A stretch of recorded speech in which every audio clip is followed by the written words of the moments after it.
It's the Human First AI Marketing Podcast. I'm your host, Mike Montague at Avenue 9, where we help people figure out how to do human first AI marketing, mostly around context engineering and marketing strategy, helping you use AI to connect with people rather than replace them. More information on avenue9.com. My two guests this week are the co-founders of Linkifi. You can find them at linkifi.io, where they're doing PR link building in a white hat manner and helping you increase your SEO and AEO rankings. Chris, I think we should start there with what white hat link building is in 2025, because I feel like there's a lot of gray area and a lot of black hat practices out there too. What's the state of PR link building these days?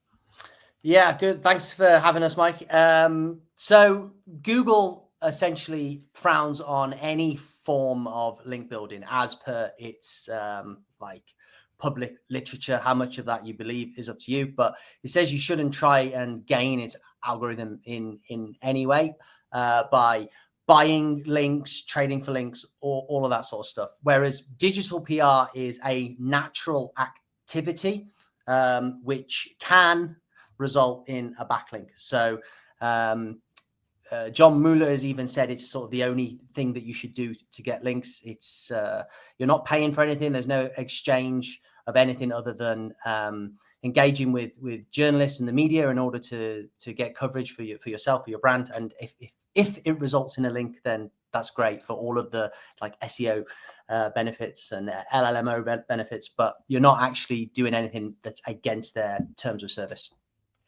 Yeah, I think that's fair. And Nick, I wanted to get your take on what you think here. And we got a lot to unpack here. I mean, so I think as AI becomes more prolific, you can create a robot that goes out and submits you to every directory on the internet. And those tools already existed before AI. You can generate all kinds of fake articles and post them or on fake websites and do all kinds of things to artificially inflate SEO rankings. But now as like AEO searches and people go to ChatGPT instead of Google, I find that maybe the rules have changed a little bit. The duplicate content isn't as bad, or backlinks aren't maybe as necessary as these actual quotes and a consistent message on multiple platforms. I know it's all up in the air. So as we sit here in the Q3 of 2025, what's the state of PR in a world with AI? I think PR is proving to be very important, but I think it's everyone's figuring out what moves the needle when it comes to LLM search. And so one of the narratives is that PR is very important because these LLMs are they're needing to verify the information. So if you're asking for the best, X for Y, they're not just going out and looking at a listicle. They do include that, but they are looking for references across trusted media sites of this company does this, and so they want to see that the phrase, the digital PR agency, and then the citation to the site. So I think that's really where digital PR is becoming important for LLM visibility.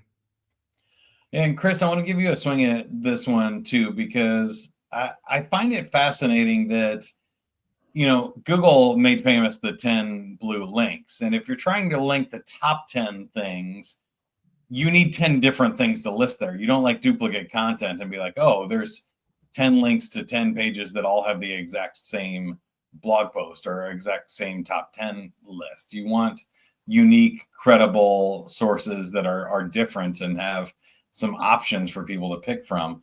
But if you're an AI giving a conversational answer, it's more like a human. If you asked, me, what's the best restaurant in Boston or something, I'm going to give you a few of my choices, but I'm not going to give you 10 directory listings and say, good luck, go pick one, right? That kind of changes the game and what we're trying to do when we're getting listed, right?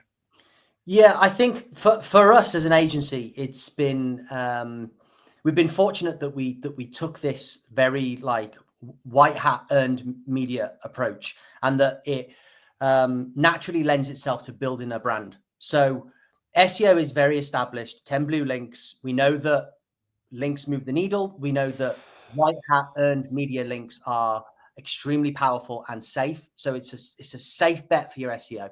Then when it comes to AEO or GEAO or whatever 3-letter combination we're using to describe it, it's safe to bet that being a brand and an established brand is going to be one of the significant signals that allows you to be continually surfaced by the models. And like Nick said, there are people gaming the system now. There are people building fake pages in order to build fake listicles because the language models are pulling from some listicles, although most of the sources from a number of recent studies suggest it's coming from like tier 1 earned media. But at some point, the large language models are going to have to level up in the same way that Google did when they needed to make sure that they were ranking 10 safe and credible pages for, how do you treat cancer? Like it can't be long until the large language models are going to have to have something in place. And it's a safe bet that being a well-established brand is definitely going to be a part of that. Great. So now I want to switch to strategy a little bit. And I'll let you guys pick who answers this one first. I think I still run into a ton of especially older marketing leaders who think PR is I submit a press release and I go to PR Newswire. Can you tell us how PR has evolved from what it originally maybe started as and what it is in 2025 and beyond? Yeah. So when we talk about it, we're talking about digital PR, where that's more traditional PR. And press releases still have their place. If you're a large company and you're doing something internally that you want people to know about, you have a new product you're releasing, a new office, press releases can still make sense, but they're not an SEO initiative. For digital PR, the entire point is to get that backlink. Now that is changing with the LLM focus, where there's maybe you don't need the backlink. Maybe the mention, the citation is enough in itself. That will actually trigger the LLMs to recommend you. But from an SEO standpoint, you're trying to get the backlink from that publication. So all your efforts are about providing value, demonstrating yourself as an expert to that publication, getting them to use either your story or your commentary, and then that link back. Whereas traditional PR was about the exposure or the messaging of getting your message out in front of people. I think that's fair. And how do we go about doing that? I mean, obviously you have a service here and some stuff, but what does outreach look like these days? Well, I mean, it's so crowded now, and to get attention within the news cycle is becoming increasingly difficult. Not only for people, businesses, brands that want to, get information out there about their business, their company, but also for the publications that are fighting with all of the different platforms that's taking people's attention. So it's very difficult for, let's say, like a SaaS company to release a new function on their email deliverability tool to get that in the news, because it's just not newsworthy. It's like not newsworthy at all.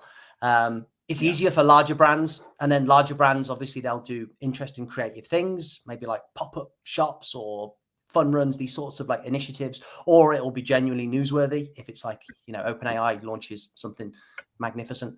But yeah, it's difficult. We're all fighting for a limited space and so many different eyeballs going everywhere. So for us, it comes down again to brand and personal branding, and how you can get just that core information about like your business, the name, what it does in these tier 1 publications. And then more traditional PR would probably be better suited for that very on point messaging specifically about the business. Yeah, I find it fascinating. There's a few things here for me. One, you guys were kind enough to have me on your podcast, the Market Movers podcast, and I found podcasting to be and guest posting a very good way to get into other people's feeds and listings. There's going to be a transcript of this conversation, some sort of blog posts, and a backlink. It's going to get syndicated everywhere and show up in a lot of places. That to me is really great. I've also done a ton of thought leadership where, there are programs where you can pay and be a Forbes, panel member or do thought leadership in a way as sort of the second bucket. But I think you're talking about something different, which is something I'm maybe not familiar with. Can you tell me more about like these tier one publications and how they choose or how you would even get included in one of those? Right. So there's really two ways. There are journalists who are actively working on an article. If they're working on maybe something about sleep, improving your sleep, whatever it is, they usually need to source experts. Anytime it's like a tips-based piece. Obviously, the breaking news is different. But let's say they're talking about how to improve your sleep. Well, if you're a journalist, like you're going to need to back up some of these things you're saying with quotes from a sleep doctor. Or you want input from them. So they go out and they look for experts to help like either build their story or support their story. And those opportunities are where you can position yourself as the expert, provide a quote to that journalist, and then if they use your quote, they link back to you. And so that's one way to secure coverage. The second is to reach out to journalists. So if you come up with some ideas that align with your business, your products or services, and then you come up with some angles that you think are newsworthy, you can reach out to the journalists and pitch those ideas. And if the journalists have to turn out multiple stories per day. So if a nice story comes to them and they think it looks good, they might run it. And then of course, if they run it, they're going to credit you because you're the original source. So that's the main two ways that you can secure digital PR features. Yeah, it's fascinating here. Who do you think is best positioned? Can small businesses compete with larger brands in digital PR? Yeah, 100%. But I think what's important to recognize, I think this is the first like rung of, is that a word? Ring? First step of building authority. Because whether you're doing inbound or outbound digital PR, if you're trying to help a journalist with an existing article or you're taking a story to the journalist, either way, it has to fit into that existing current news cycle. So you lose a large amount of narrative control. So like I said, with that specific SaaS new feature example, it's not going to be that. It's going to be much broader. But it's the first step of building authority to the person that's been quoted, and then by extension, the business that's also being mentioned and then linked to. So I think that's like the first step. But you then build on top of that with things like thought leadership, podcast, speaking events. And the more that we're feeding any model, whether that's Google's algorithm or the AI models, the more that we are controlling the narrative, like the things that are being said about us, but also the quality of the places that are talking about us. So the BBC's, Forbes, New York Times, the more that we are able to align and associate our business and our brand with that, then the more impact it will have over time. Yeah. Now you mentioned kind of the news cycle a few times here. Where would you rank newsjacking in the white hat to black hat, marketing tactics? I'd still white hat for us first, Nick. It's definitely still white hat because you have to provide value. You pitch the journalist; they get to decide whether or not to use your comments, right? So I think this happens. Of course, it's either a branding, exposure, or link building initiative, but this is a naturally occurring thing. When there's breaking news, journalists reach out to experts in the space. They want their input. They want to know how this impacts, whatever it is that it's going on. So if you're proactive in reaching out and saying, "I am that expert. I can comment on this," you're providing value, and they have to choose to use it. So I'd say it's a white hat activity. Yeah, Chris, same. Yeah, I agree. I agree. Like I suppose for Google, well, I mean, if we're talking about Google specifically, then they didn't want you to be able to game the system through just financial payments. Like you pay for links. If you've got a big budget, you can buy more links. If you're a super black hat person who can figure out that you can build PBNs and like just build links, and it can all like affect the system. Whereas, like Nick said, it doesn't matter how sort of crazy the idea is and whatnot. You've still got to actually come up with a story, connect with the journalists, and then it is ultimately 100% their decision whether or not they're going to run that story and go with it. And it's also hundreds of other people, if not thousands of other people, are trying to do the same thing. And it's as old as time. Just you know, the news and trying to be in the news. You know, even when it was just newspapers, you'd get like a local bakery would open. They'd want the local paper there to put them in the news. So it's white hat, but we're just enjoying the benefits of what it provides.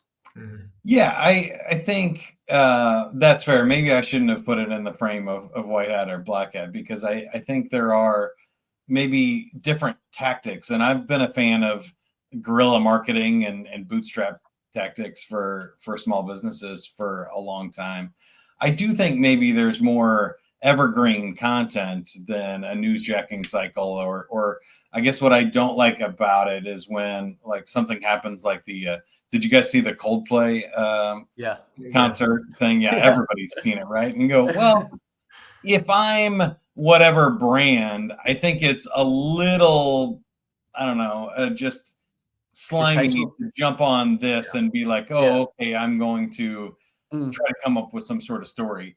If you're a divorce attorney or something, jumping on it's maybe not a bad idea. It's a breaking news story in your industry. Or if you're a marriage counselor, you know, you can call up the nightly news and say, hey, let's talk about, you know, whether you should stay with your spouse or something after a cheating episode. Like there are some interesting, I think, legit reasons why you would do that.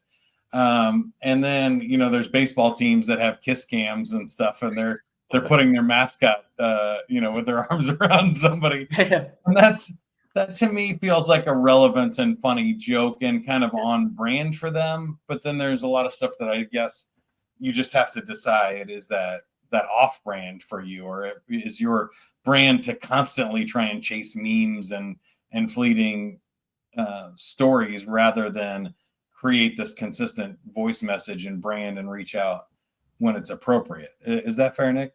I think that's exactly right, because I think this is the Phillies you were talking about with the mascot, which was hilarious. Yeah, the Phillies did it. The Savannah Bananas did it with their monkey mascot and stuff. Okay. That's great. Throwing around. Yeah, I think if you're a divorce attorney, a marriage counselor, it makes total sense to, you know, have insights on that event.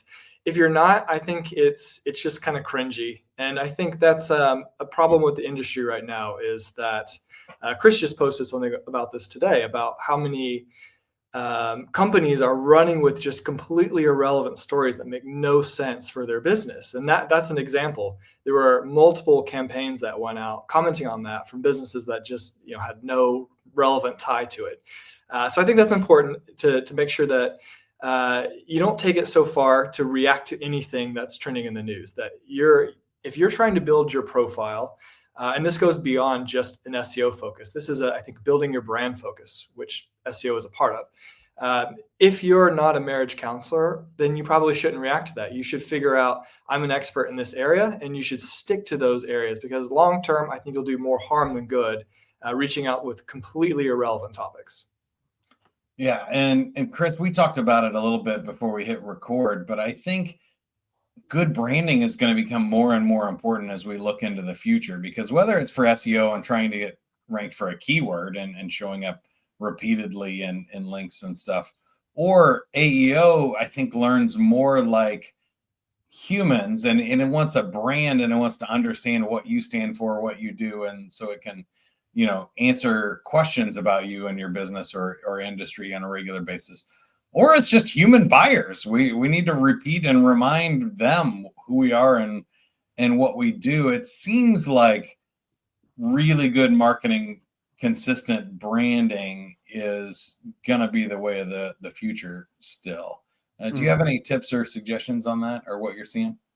Yeah, well, I agree, and to speak to what you were just talking about in terms of divorce attorney picking up on that, and other companies that make no sense to do so.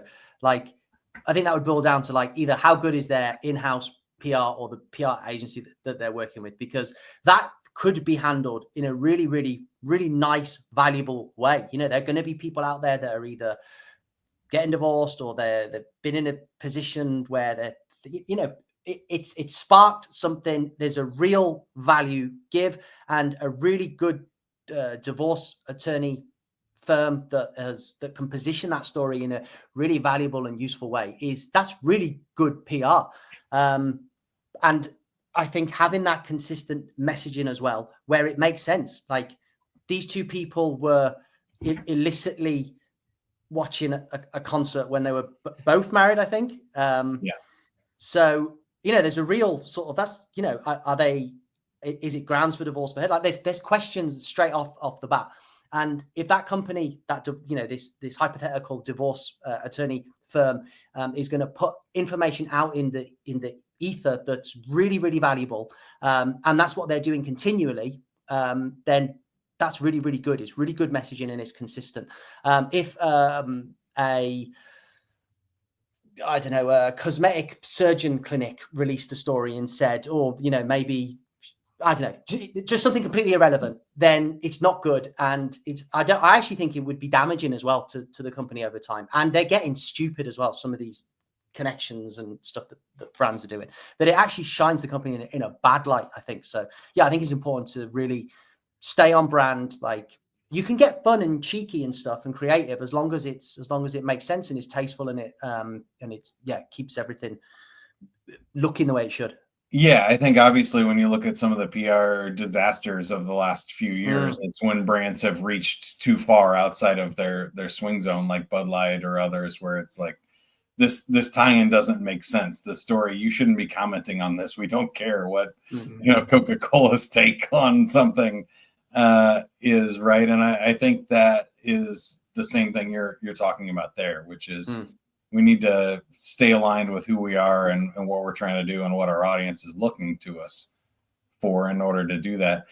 So I guess I'm curious, as we go forward, it seems like I'm seeing a sea change here. In the next 10 to 15 years, I'm hopeful that good marketing and good PR is going to continue to reign, because it seems like with AI and the proliferation of these stories, like with more people trying to cheat and overreach and take shortcuts, that it's just going to be overwhelm the system, that it's going to have to flip back. But I'm curious to both of you, do you think, you know, good PR and branding becomes easier to do in the next 10 years or harder as media splinter and stuff? What do you think the state of PR is in maybe, 2035? I think it becomes harder. I think a lot of things are becoming harder. And I think we're seeing there's like a bias toward, especially with Google, but a little bit in LLMs as well, that there's a bias towards established brands. So I think it's sort of the race to get there, become an established brand. But I think people are kind of panicking about, like, okay, search is changing. But from early studies, the things that get you recommended in the LLMs are really brand building things. They're basic marketing. I think we go through these stretches where we come up with these new strategies, and this is the trending thing, and that's the trending thing. But when you look past all that, like, the companies that grow through it are the companies who build a real brand and they do real marketing initiatives. And those are the things that are going to get you showing up in the LLMs as well. I agree. Chris, what's your take?